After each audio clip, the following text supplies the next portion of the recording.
I stared out the train window as familiar landscapes rushed by, signaling my approach to my hometown. My name is Robin, and I was heading home for Christmas break during my senior year of college. The rhythmic clacking of the train tracks had become almost meditative during the 4-hour journey, giving me plenty of time to think about the upcoming holidays. I attended Westlake College in the neighboring state on a full scholarship. My parents had made it clear from the beginning that they wouldn't be supporting me financially through college. "Your sister Melissa is getting married soon, and we need to save for that," my mom had explained when I got my acceptance letter. I understood their decision, at least I tried to, but it still hurt, even though I never let them see it. To make ends meet, I worked part-time at the Daily Grind, a coffee shop near campus. The pay wasn't great, but it gave me enough spending money for essentials and the occasional treat. I'd been saving up for months to buy Christmas gifts for my family this year. I wanted to show them I was doing fine on my own. But 2 weeks before Christmas, disaster struck. My laptop, the one I relied on for all my coursework and research papers, finally died after years of loyal service. I'd been nursing it along for months, but this time, no amount of troubleshooting could revive it. With final papers due and my senior thesis looming after the break, I had no choice but to spend nearly all of my saved money on a new one. Left with barely enough for train fare home and about $50 to spare, I made a last-minute decision at the convenience store near the station. 3 lottery tickets, one each for Mom, Dad, and Melissa. It wasn't much, but it was literally all I could afford. I hauled my suitcase down from the overhead rack and shuffled toward the exit. The station was decorated with garlands and twinkling lights, Christmas music playing softly overhead. Despite my financial woes, I felt a small flutter of excitement. It was Christmas, after all, and I hadn't seen my family in months. No one was waiting for me at the station. I hadn't expected anyone to be, honestly. When I finally arrived at my childhood home, I let myself in quietly. The house was warm and smelled like pine from the Christmas tree in the living room, mixed with something savory from the kitchen. "Hello, I'm home," I called out, dragging my suitcase through the front door. "In here," my mother's voice came from the dining room. I found them all gathered around the dining table, which was covered with fabric swatches, flower catalogs, and what looked like seating charts. My father was frowning at his laptop while my mother and Melissa huddled together over a wedding magazine. "Hi everyone," I said, hovering in the doorway. Dad glanced up briefly, "Hey, kiddo," then immediately back to his screen. Mom gave me a distracted wave, "There's leftovers in the fridge if you're hungry." Melissa barely looked up. "This is a disaster," she moaned, completely ignoring my presence. Jason was supposed to be back from his business trip by now to help with all this, but his flight from Tokyo got delayed again. "I'm sure he'll be back soon," Mom soothed, patting her hand. I stood there awkwardly for another moment before realizing that was all the welcome I was going to get. No hugs, no "how have you been?" No questions about school or my life or anything.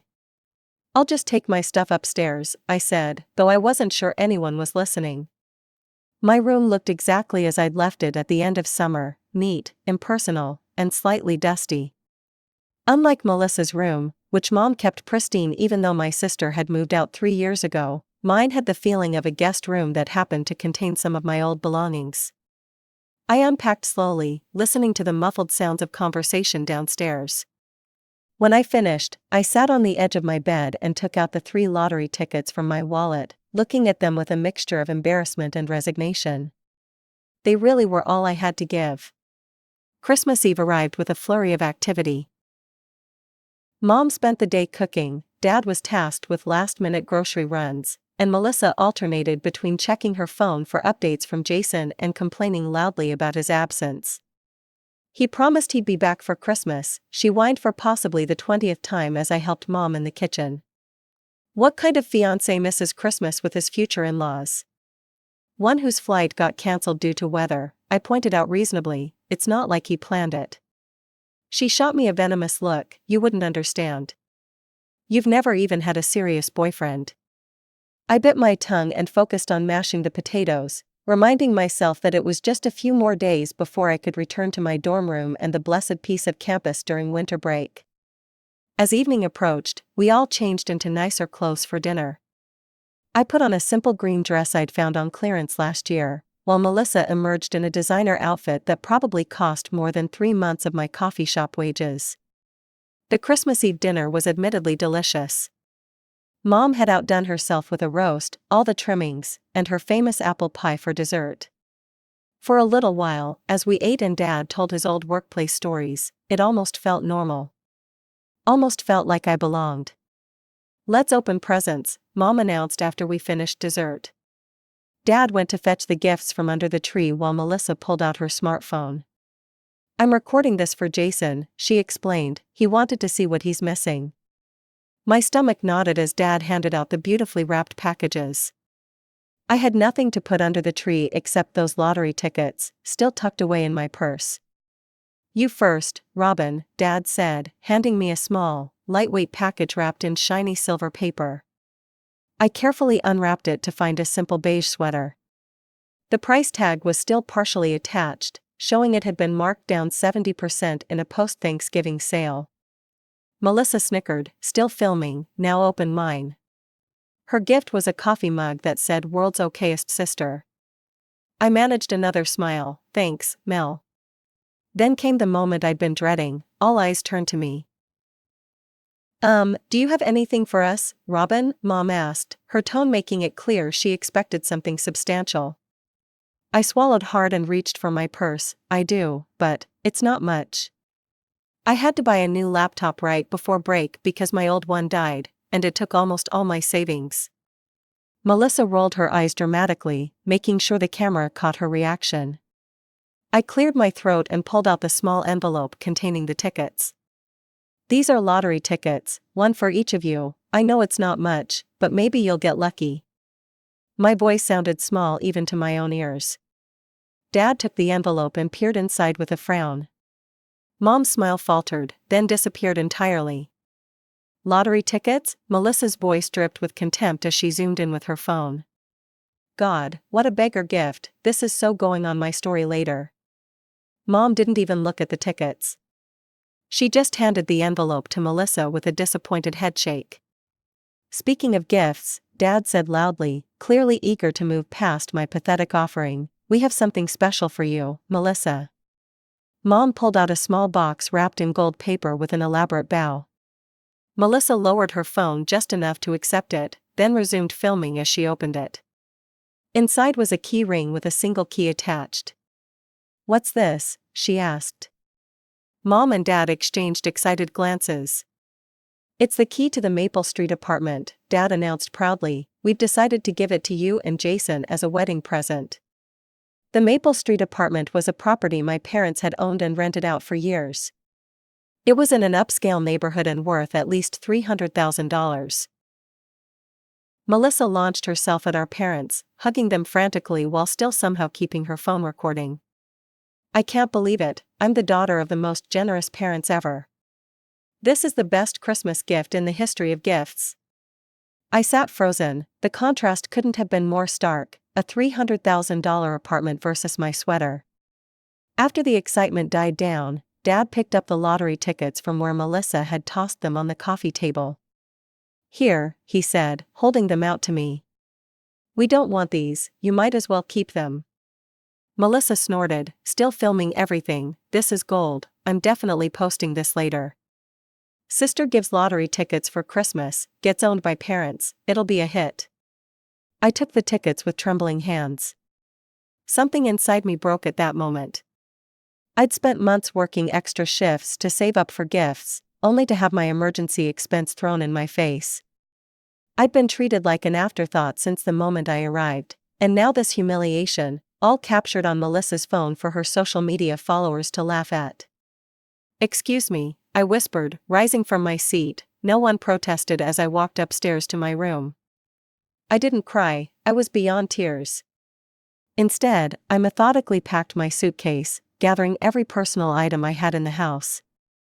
When I came back downstairs with my suitcase, my family was in the living room, still fawning over Melissa's new apartment key.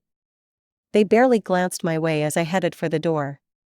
"I'm leaving," I announced. Melissa was typing on her phone, probably already crafting her social media post. She didn't even look up. "Don't forget to close the door all the way when you leave, it sticks sometimes." I stared at them, these people who shared my blood but had never really shared my life. "Merry Christmas," I said quietly, then turned and walked out. "Make sure you slam it," Melissa called after me, her voice brimming with laughter. I did, but not because she told me to. The cold December air hit my face as I walked down the driveway, suitcase in tow. I had nowhere to go, no car, and barely any money. But I kept walking anyway, turning left down the street toward my Aunt Kate's house. Aunt Kate was my father's sister, and the black sheep of the family according to my parents. She'd never married, worked as an art teacher at the local high school, and lived in a small but cozy house a few blocks away. We'd always gotten along well, though I rarely saw her thanks to my parents' disapproval of her alternative lifestyle. I hesitated on her doorstep before ringing the bell. The door swung open to reveal Aunt Kate in a bright red sweater covered in sequined reindeer. Christmas music and the smell of mulled wine wafted out from behind her. "Robin," she exclaimed, genuinely happy to see me. Then she noticed my suitcase and her smile faded to concern. "What's wrong, honey?" "Can I stay with you for a few days?" I asked, my voice finally breaking. "I can't be at that house anymore." Without hesitation, she pulled me into a warm hug. "Of course you can, comin' out of the cold." Christmas with Aunt Kate was nothing like the sterile, performance-driven holidays at my parents' house. Her small gathering included 2 colleagues from the high school and a neighbor with his young daughter. Nobody filmed anything, nobody competed for attention, and most importantly, nobody made me feel worthless. I returned to campus after New Year's without speaking to my parents or Melissa. They hadn't called or texted to check if I was okay, which pretty much confirmed everything I already knew about where I stood in the family hierarchy. Back at college, I threw myself into my final semester of classes and continued my shifts at the daily grind. The routine helped push the Christmas disaster to the back of my mind. Then, about 2 weeks after returning to campus, I was cleaning out my wallet when I found the lottery tickets.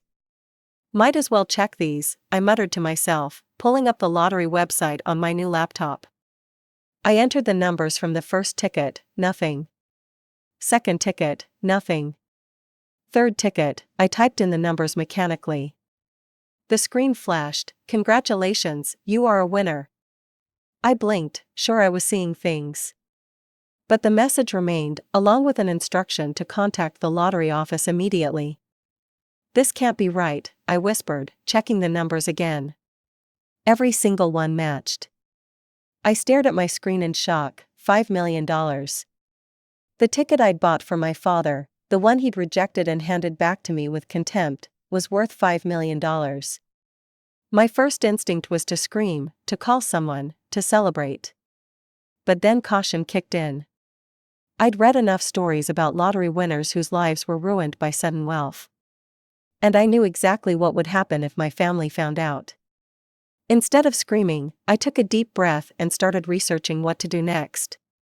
The lottery website had information for winners, including a recommendation to sign the back of the ticket immediately and store it somewhere safe. The next day, I went to a bank and rented a safe deposit box, securing the winning ticket inside. Then I continued my research, reading everything I could find about handling lottery winnings responsibly. I discovered that many winners hired financial advisors specialized in sudden wealth.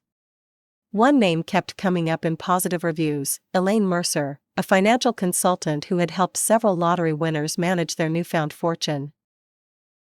After a week of contemplation, I called her office and made an appointment, explaining my situation over a secure line. "First rule of winning the lottery," she said after we'd introduced ourselves, "tell as few people as possible for as long as possible." "I haven't told anyone," I confirmed, "not even my aunt, who's the only family member I actually like." "Good, now, let's talk about claiming your prize." Elaine explained the process. I could remain anonymous in my state if I claimed through a trust. The lump sum option would be about 60% of the jackpot, and then taxes would take another chunk. You'll end up with about 1.8 million after everything, she calculated. Still a life-changing amount, but not the full 5 million advertised. That's fine, I said, still unable to wrap my mind around such figures. We spent the next 2 hours discussing my options. In the end, I decided to hire Elaine officially as my financial advisor. She helped me set up a trust, find a lawyer to handle the claim, and create a preliminary financial plan. Don't make any huge lifestyle changes immediately, she cautioned as our meeting ended. Finish your degree. Keep your job for now if you want to. Take time to adjust to the idea before making major decisions. It was good advice, and I took it. The claiming process took several weeks, during which I continued my normal routine. I still worked at the coffee shop, though I reduced my hours to focus on my senior thesis. No one, not even my closest friends, knew that I was about to become a millionaire. Meanwhile, Melissa had indeed posted the video from Christmas. I discovered it while scrolling through Instagram one evening. There I was, awkwardly presenting my beggar gifts, as Melissa had captioned it. The comments were brutal. Oh my God, what a cheapskate, lottery tickets for Christmas? If my sister gave me that, I'd disown her. Robin, more like robbing her family of a decent gift. My first impulse was to defend myself, to explain about the laptop and my limited finances. But what was the point? These were Melissa's friends, people who'd never met me and had already decided I was some kind of villain. I closed the app without commenting and went back to my thesis. Let them think what they wanted. I knew the truth, and soon, I'd have the means to create the life I deserved, far away from their petty judgments. In late February, the money was finally transferred to my account. I checked the balance online repeatedly throughout that day, still not quite believing it was real. As Elaine had advised, I made no immediate changes. I finished the semester strong, continued working reduced hours at the coffee shop, and quietly researched real estate in the area. I'd grown to love the college town where I'd spent the last 4 years and decided I wanted to stay after graduation. The only concrete decision I made was to invest 2/3 of the money according to Elaine's recommendations, a diverse portfolio designed to generate long-term sustainable income. The remaining third would be for immediate needs, a house, some travel, and a comfortable cushion for daily expenses while I figured out what I wanted to do with my life. March arrived, bringing with it my final midterms and an unexpected email from my mother. Your father and I are too busy with Melissa's wedding preparations to attend your graduation in May. I'm sure you understand. I did understand, all too well, some things never changed. Graduation day arrived under clear blue skies. The ceremony itself passed in a blur of speeches and name-calling. When I walked across the stage to receive my diploma, I heard scattered applause from strangers. It was enough. I had done this on my own, like everything else in my college career. The following week, I met with a real estate agent. We viewed several properties before finding the one, a stunning modern house on 3 acres just outside town. 4 bedrooms, a gourmet kitchen, a home office overlooking a small pond, and best of all, complete privacy. It's listed at $875,000, the agent said, watching my reaction carefully. I nodded, I'll take it. 2 weeks later, I signed the closing papers. That same afternoon, I booked a 2-week trip to the Maldives, something I'd dreamed about since seeing a travel documentary in high school. Life was changing rapidly, but I felt strangely grounded. Perhaps because I'd spent so many years being practical, learning to budget and plan, the sudden wealth didn't send me into a frenzy of pointless spending. The house and vacation were my only major purchases. Everything else went into investments or savings, just as Elaine had recommended. I hadn't spoken to my family since Christmas, though Aunt Kate occasionally sent texts to check in. I'd told her I was staying in town after graduation and had found a nice rental, but nothing about my lottery win or the house purchase. 3 days before my scheduled departure to the Maldives, my phone lit up with a video call request from Melissa. I almost declined it out of habit, but curiosity won out. I accepted the call. Melissa's face appeared, with our parents visible in the background, arguing about something as usual. Robin, she said, her voice dripping with fake sweetness, I've been thinking about the wedding, and I've decided not to invite you after all. I mean, you'd probably just bring something stupid again as a gift, and it would be so awkward for everyone. In the background, our parents paused their argument to nod in agreement. That's fine, I replied calmly, I wasn't planning to attend anyway. Her eyes narrowed, she looked genuinely confused by my lack of distress. That's when she seemed to finally notice my surroundings, the high ceilings, the modern artwork on the walls behind me, the overall air of luxury that my new home exuded. Where are you? She demanded, that doesn't look like your crappy dorm room. This is my house, I bought it after graduation. There was a moment of stunned silence, then my parents appeared, pushing into frame beside Melissa. With what money? My mother demanded, you work in a coffee shop. I smiled, the kind of satisfied smile I'd been holding back for months. Things change. Melissa's eyes widened suddenly. The lottery tickets, she gasped, you won the lottery. My parents' faces transformed instantly from skepticism to shock. That's not fair, my mother cried, those were meant to be our presents. Which you didn't want, I reminded her, you called them beggar gifts, remember? It's all in Melissa's video. My father's face was turning an alarming shade of red, that money should be shared with the family. We're your parents. The same parents who couldn't be bothered to come to my graduation? The same parents who gave Melissa an apartment while I got a clearance sweater? That family? You ungrateful little, my father began, but I cut him off. I have to go now, I have a flight to catch tomorrow. Flight? Where are you going? My mother demanded. The Maldives, for a vacation. The call exploded into chaos, all three of them shouting over each other about fairness and family obligation and how I owed them. I ended the call mid-rant and blocked their numbers immediately afterward. The peace lasted exactly 2 weeks, the duration of my Maldives trip, which was every bit as magical as I'd imagined.